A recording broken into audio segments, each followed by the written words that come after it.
Le garçonnet a disparu depuis samedi, les enquêteurs font tout pour le retrouver mais certains, des médiums, sont persuadés de savoir où est Émile.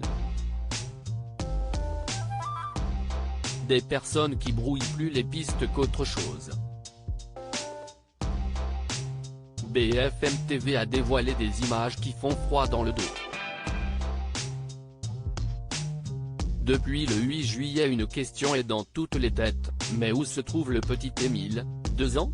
Le jeune garçon jouait tranquillement dans le jardin et quelques minutes plus tard, il s'est évaporé.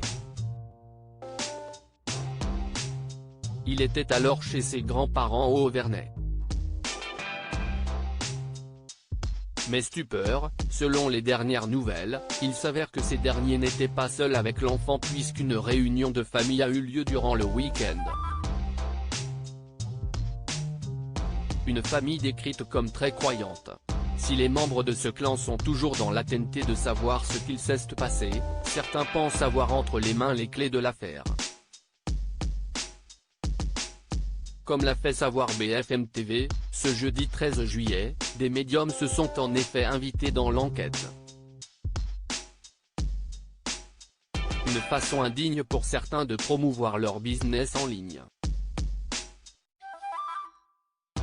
Selon eux, le jeune Émile que tout le monde cherchait tantôt sous l'église, dans une voiture, une forêt. Chacun a sa version.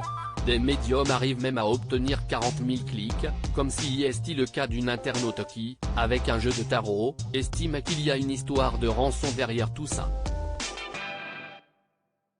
Une façon de faire qui pollue l'enquête. En effet, certains internautes envoient ces vidéos comme des faits aux enquêteurs et des médiums font des directs comme sur TikTok depuis les bois, devant des centaines de gens, qu'ils commentent en direct. Dans un montage dévoilé par BFM, on peut ainsi entendre des personnes intervenir en direct, disant sentir des vibrations. Il ne doit pas être loin, je tremble, peut-on entendre dire.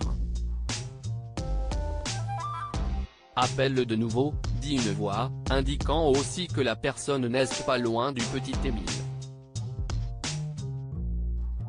Des images qui donnent des frissons. Autre image marquante, celle où l'on entend une voix dire, le petit saigne d'or et j'essaie de le réchauffer, il fait de l'hypothermie.